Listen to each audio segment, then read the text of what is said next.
우리가 알지 못하지만 또 눈치채지도 못하는 그 순간에도 하나님이 우리를 도우시고 인도하시는 그 보이지 않는 손길이 있을까요? 이게 이제 질문이고 고민이죠. 우리 권사님 한 분만 그런가? 다른 분은 모르겠네요. 그렇죠? 우리가 그런 인도하신 가운데 살아가야 하는지, 또 있는데도 모르고 살아가면 어떻게 할까? 뭐 많은 고민들을 하게 되죠. 왜냐하면 우리는 눈에 보이는 것이 전부인 줄 알고 살아가기가 쉽기 때문에, 우리 눈에 보이는 것이 전부인 줄 알기가 쉽지 않습니까? 보이는, 눈에 보이지 않는 것들도 있다 하는 정도는 뭐 요즘은 많이 이렇게 알고는 있습니다. 과학도 이렇게 발달하고 우리가 자꾸 책을 통해서 다른 사람 또 지혜를 통해서 보이지는 않아도 있다 하는 것을 우리가 알고는 있죠. 여러분, 제가 여러분 사랑하는 마음이 보이십니까? 어떻게 보여요? 시력이 그렇게 좋습니까? 이런 보이지 않는 것들이 있다고 우리가 알고 느끼고 있잖아요. 그렇죠? 근데 그런 보이지 않는 것들이 그냥 있기만 하는 것이 아니라 실제로 우리가 살아가는데 많은 영향을 주고, 또 그런 도움 때문에 우리가 지금 살아가고 있다, 그렇게까지 생각하기가 쉽지 않거든요. 그렇죠? 보이지는 않는 것들, 그것들이 나를 지금까지 생존해 올 수 있도록 지켜주었다. 대표적인 것들이 어떤 것이 있을까요? 한두 가지만 생각해 보면, 흔한 공기 같은 거 있잖아요. 보이지는 않잖아요. 없으면 살기가 어렵다고요. 이 공간은 있어도 공기는 없을 수 있잖아요. 공기를 다 빼고 공간만 있으면 그래도 우리가 자유롭게 움직이고 살아갈 수가 있습니까? 그렇지 않다고요. 참 입에 담기도 그렇지만 한국에서 비통한 소식이 있었잖아요. 대개는 뭐 부러지거나 그런 게 아니라 숨을 못 쉰 거잖아요.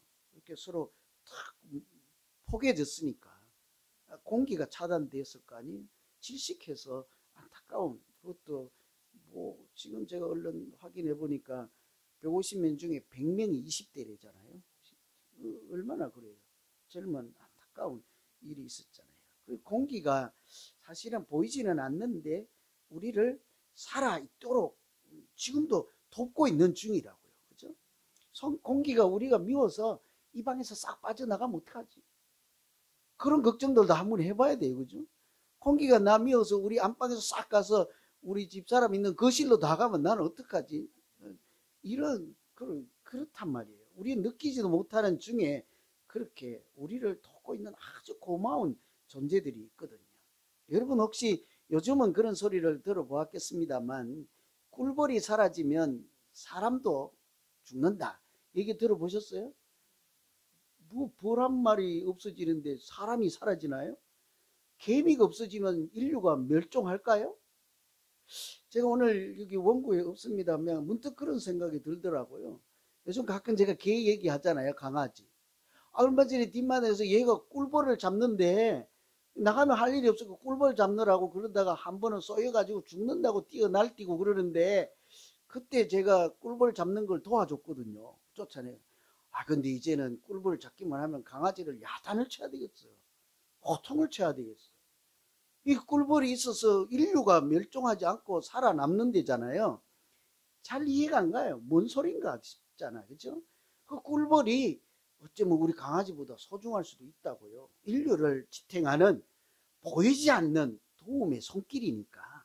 이 꽃에 가서 꽃을 이렇게 해서 저 꽃에 가서 이렇게 해서 서로 교배가 되게 하고, 식물이 꽃을 피우고 열매를 세워 이렇게 열리게 하고, 그런 작용들 때문에 우리가 먹거리를 찾고 굶지 않고 생존할 수 있도록 하는 거잖아요. 그죠? 그러니 우리가 자는 사이에도, 우리가 좀 그늘에 쉬고 있는 사이에도 꿀벌들은 열심히 일하는데, 사실은 제가 지 먹을 꿀을 따는 중이 아니라 우리를 생존하도록 돕는 중이다, 이렇게는 생각하지 않잖아요. 그것이 여러분 벌 한 마리에 대한 이야기이겠습니까? 보이지 않는 하나님의 은혜와 하나님의 인도하심과 도우심이 여러 곳에서 나타나고 작용해서 우리를 지탱하고 생존하게 하는데, 우리는 그걸 모르고 감사하지도 않고 또 그런 것을 위해서도 애쓰지도 않고, 우리 강아지처럼 그냥 잡아 먹으려면 덤비 들고 이러면서 살 수가 있단 말이죠. 그래서 이런 것을 보면 보이지 않게 우리를 도우시는 하나님의 역사하심과 인도하심이 지금 이 자리, 우리가 살아온 일평생 가운데도 아주 얼마든지 우리가 다 말할 수 없을 만큼 넘치고 차고 넘치는 줄로 믿습니다. 그런 인도하심을 좀 알고 감사하며 살아야 하지 않겠어요? 그런 것이 있는데도 그런 것조차 시인도 하지 않고 감사하지도 않고 모른다 하고 그렇게 살아갈 수는 없잖아요. 이런 말씀을 드리는 까닭은 오늘 우리가 읽은 본문의 말씀이 사도 바울이 로마로 이렇게 끌려가는, 붙잡혀가는 과정의 첫머리예요. 겉으로 보면 사도 바울이 이제 죽이고자 해서 어쨌든 체포되어서 로마까지 호송되어 가는 죄인이 이렇게 뭐 우리 그 경찰 버스 타고 이렇게 구치소로 가는 그런 과정처럼 보이잖아요.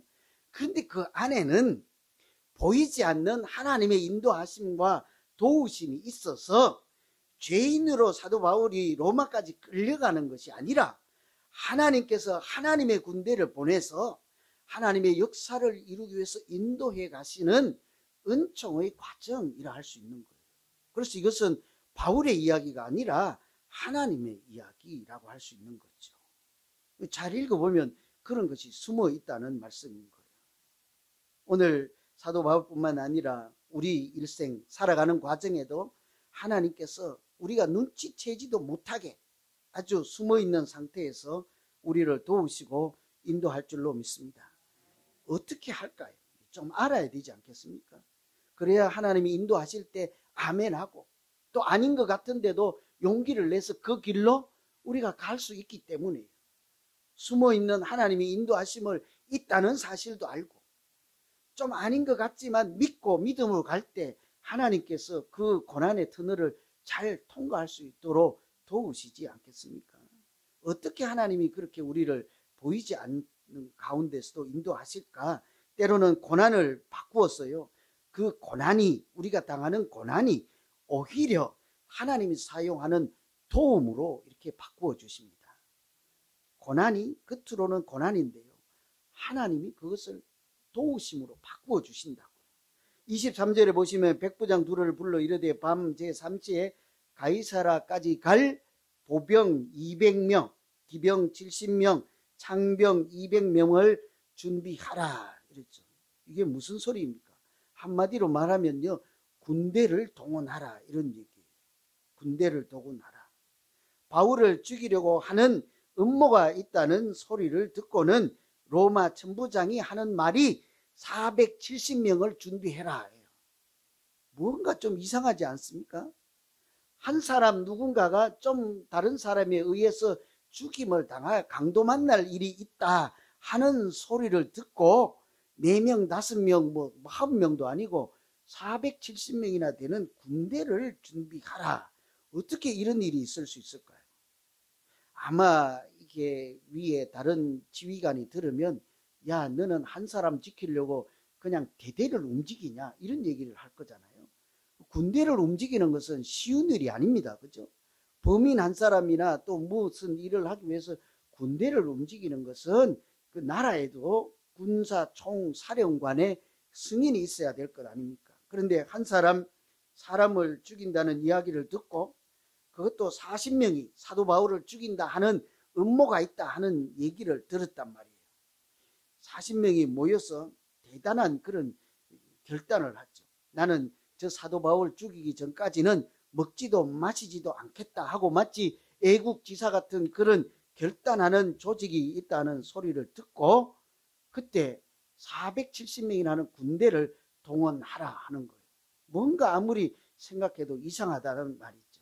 그런데 이 잘 생각해 보면요, 그렇게 명령을 내린 천부장도 이상하지만 믿음의 눈으로 보면 사도 바울을 한 사람을 지키기 위해서 음모라고 하는 것이 들통나게 해서 그 음모가 오히려 사도 바울을 지키는 하나님의 큰 도움으로 바꾸시는 그런 과정이라 할 수 있다는 거죠.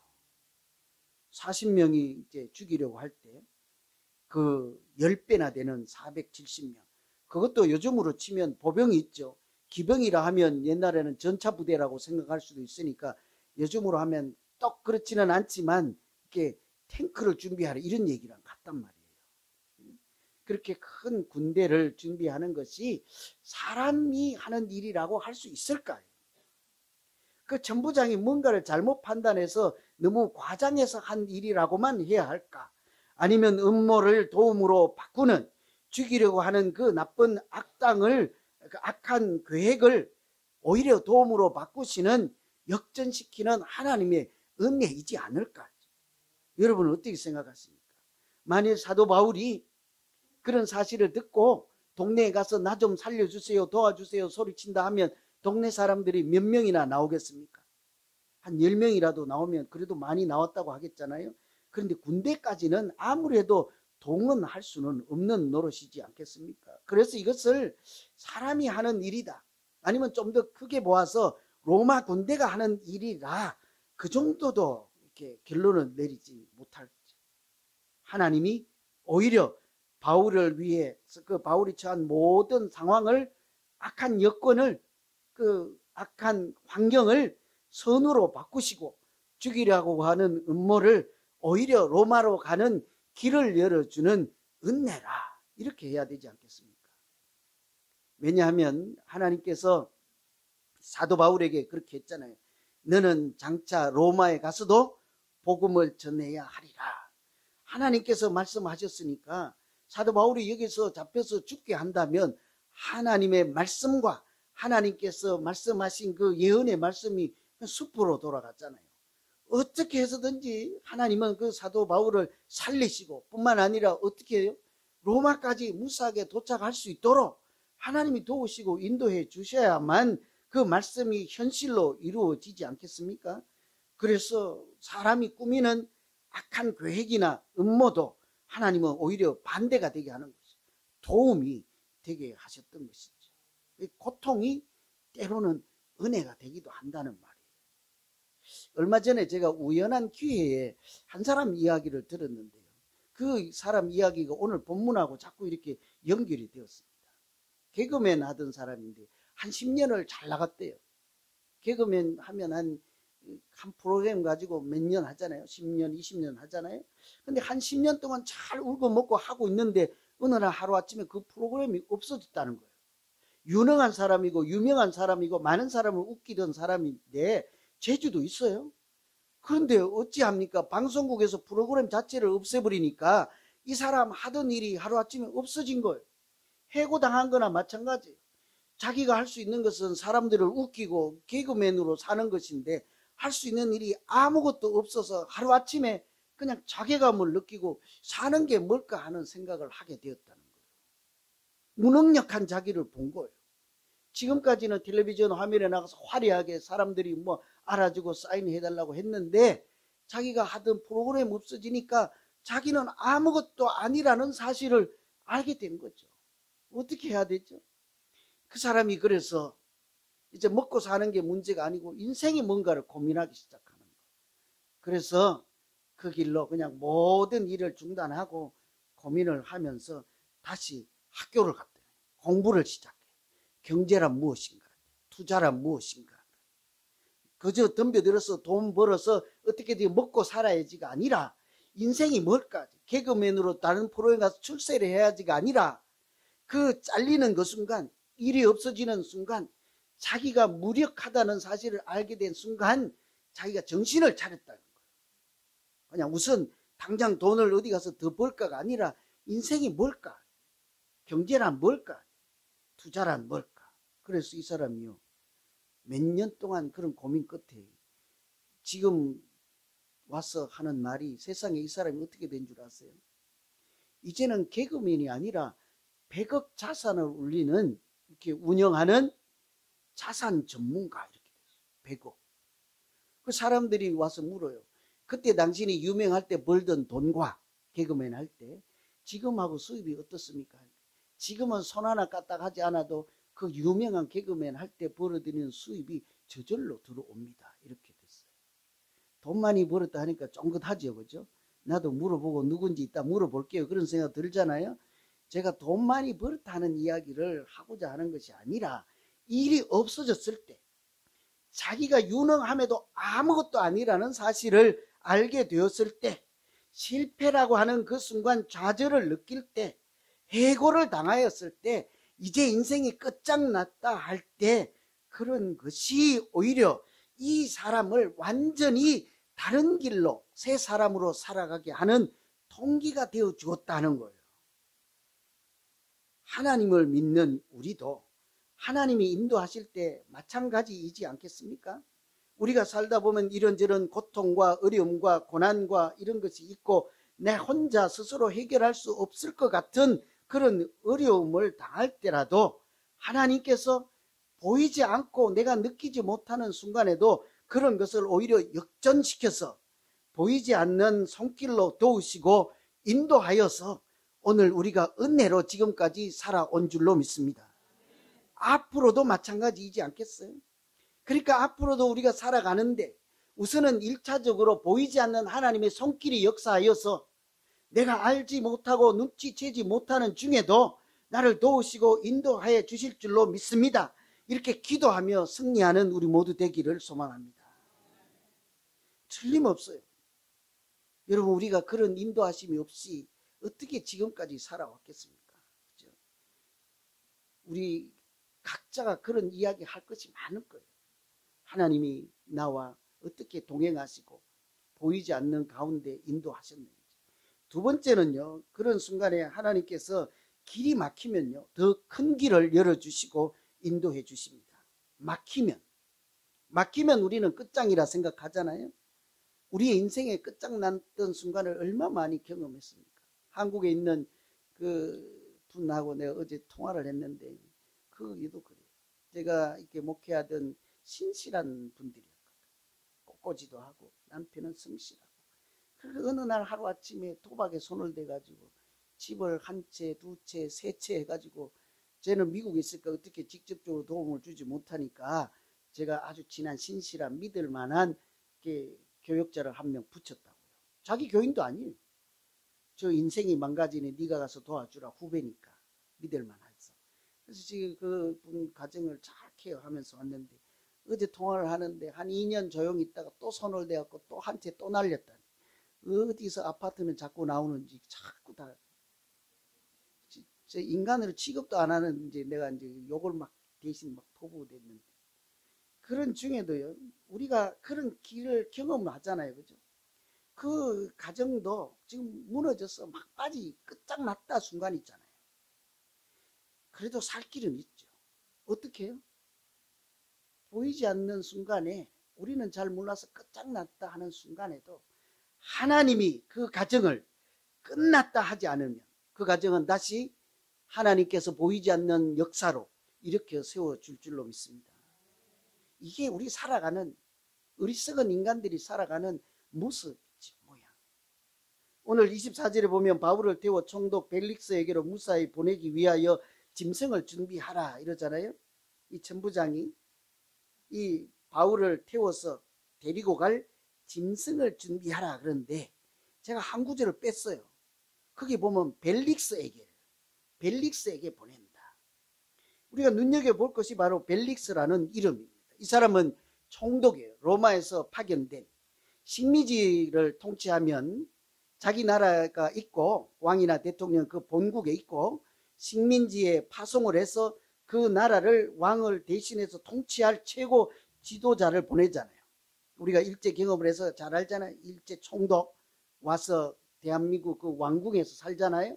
그래서 여기도 이 로마 총독이 와 있는데 이 사람 이름이 벨릭스란 말이죠. 이 천부장이 이 로마가 파견한 최고 지도자인 벨릭스에게 바울을 보낸대요. 제일 처음에 뭐라고 요청을 했습니까? 저기 몇 사람이 모여서 먹지도 마시지도 않고 바울을 죽이려고 하니 좀 살려주세요 그랬단 말이에요. 그러면 그 이야기를 들은 천부장이 사도 바울을 지켜주고 보호해주고 하룻밤 잘 지내게 하거나 한 달 잘 죽지 않고 살아남게 하면 되는데요. 이 사람이 웬일인지 자꾸 일을 더 크게 벌리고 있잖아요. 더 고위 상관에게 보내서 결국은 어떻게 돼요? 그날 밤에 군대를 동원해서 벨리스 총독이 묵고 있는 헤롯 궁에 갇히게 되죠. 한마디로 하면 그 궁에 있는 감옥에 갇히게 된 거예요. 사도 바울이 생각하면 어떨까요? 심정이.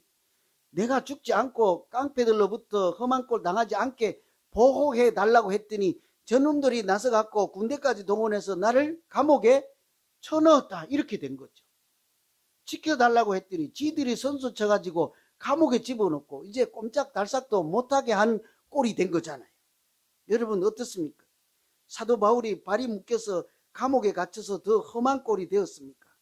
아니면 하나님께서 아주 깊은 곳에 바울을 넣어서 누구도 접근하지 못하게 하시고 보호해주는 아주 안전장치를 2중, 3중으로 하시는 하나님의 도우심일까요? 이런 건 성경에 없어요. 우리가 믿음으로 읽어낼 수 있어야 하는 거예요. 왜냐하면 사도 바울이 죄인처럼 로마로 끌려가서 질질 끌려가는 과정이 아니라 너는 로마에 가서도 복음을 전해야 하리라 하는 하나님의 큰 그림 안에서 사도 바울을 이렇게 로마까지 데리고 가려니 자그마한 돛담배 가지고 되겠습니까? 호송하는 사람 한 사람 없이 그 먼 길을 갈 수 있겠습니까? 그러니 그 사람들이 알아채지도 못하는 중에 군대를 동원하고 아무도 터치하지 못하고 접근하지 못하는 깊은 헤롯 궁에 있는 그 감옥에 가두어서 아주 안전하게 사도 바울을 로마로 움직여서 급기야는 누구를 만나게요? 천부장을 만났잖아요. 대대장, 소대장을 만났다고 쳐요. 그런데 그 중에 이제 더 높은 사령관인 벨릭스를 만나잖아요. 또 이제는 그 사람을 통해서 더 높은 사람 누구요? 황제를 만나게 하는 아주 신묘막측한 하나님의 방법이지 않겠습니까? 이런 게 이제 우리가 살아가는 인생 가운데도 숨어 있는 거죠. 우리가 그런 것을 잘 알아야 감옥에 갇혀도 이제 끝이 아니구나 하는 믿음으로 살아낼 수 있지 않겠어요? 여러분, 끝나기 전에는 끝난 것이 아니다. 이런 얘기 들어보셨습니까? 운동 좋아하시는 분들은 몇 분 들어봤을 거예요. 끝날 때까지는 끝난 것이 아니다. 축구 같으면 뭐 90분, 야구 같으면 뭐 9회 말까지 끝나야 봐야지 누가 이길지 알지 않겠어요. 그저께 월드 시리즈 하는데 필라델피아하고 어디요? 휴스턴하고 하다가 5대 0으로 지고 있다가 역전으로 이겼다면서요. 그러니 끝나봐야 하는 거죠. 5대 0으로 중간에서 이기고 있으니까 오늘 우리가 이겼다 하고 좋아할 것도 없는 거예요. 중간에 5대 0으로 지고 있는 사람들은 이제 벌써 5대 0이나 됐으니까 오늘은 끝났다 슬슬 하자 아니라는 거죠. 끝난 그 순간까지 끝나기 전에는 끝난 것이 아니다. 사실 이 말은요, 유명한 야구 선수가 오래전에 했던 말이에요. 요기 베라라고 하는 아주 유명한 야구 선수가 했던 말이에요. 그런데 제가 말씀드리고자 하는 것은 운동 경기뿐만이 아니라 믿음의 사람들이 살아갈 때 하나님의 역사도 마찬가지이지 않겠습니까? 바울처럼 감옥에 갇히면 우리는 끝났다고 주저앉아 버려요. 안 좋은 일 몇 개만 생기면 내 인생은 끝났다 그렇죠. 미국까지 와서 잘 살아보겠다고 아메리칸 드림을 품고 왔는데 여기 와서 사기도 몇 번 당하고 가지고 있던 다 잃어버리고 몇 번 넘어지니까 내 인생 끝났다 하고 이제 될 대로 살자 하고 그냥 막 살지요. 끝났다 하니까. 그게 끝이겠습니까? 하나님께서 우리에게 하나님이 끝났다 하기 전에는 우리의 인생이 아무리 바닥일지라도 감옥에 갇혀 있는 순간일지라도 그것은 끝이 아니라 오히려 하나님이 시작하는 새로운 출발이 될 줄로 믿습니다. 운동만 그런 게 아니라는 거죠. 끝날 때까지 끝난 것이 아니다. 하나님이 너보고 끝이야 라고 하기 전에는 누가 아무리 그래도 40명이 먹지도 않고 마시지도 않고 죽이겠다 해도 또 어쩌다가 우여곡절 끝에 헤롯궁에 갇히는 그런 일이 있어도 그것이 절대로 끝이 될 수가 없는 것이죠. 아직 하나님께서 끝났다 하지 않았기 때문인 거죠. 아직 하나님께서 우리의 인생을 통해서 사도 바울처럼 로마에 가서도 복음을 전해야 하리라 하는 것처럼 너도 아직 이 집안에서 할 일이 남아있다 하는 순간에 우리는 그 집에서 살아갈 기회가 있는 거죠. 시간이 있는 거죠. 이 지구촌에서 아직 해야 될 일이 있다 하는 것이죠. 우리의 실패나 고통은 하나님께서 사용하시는 재료일 뿐이다. 그래요.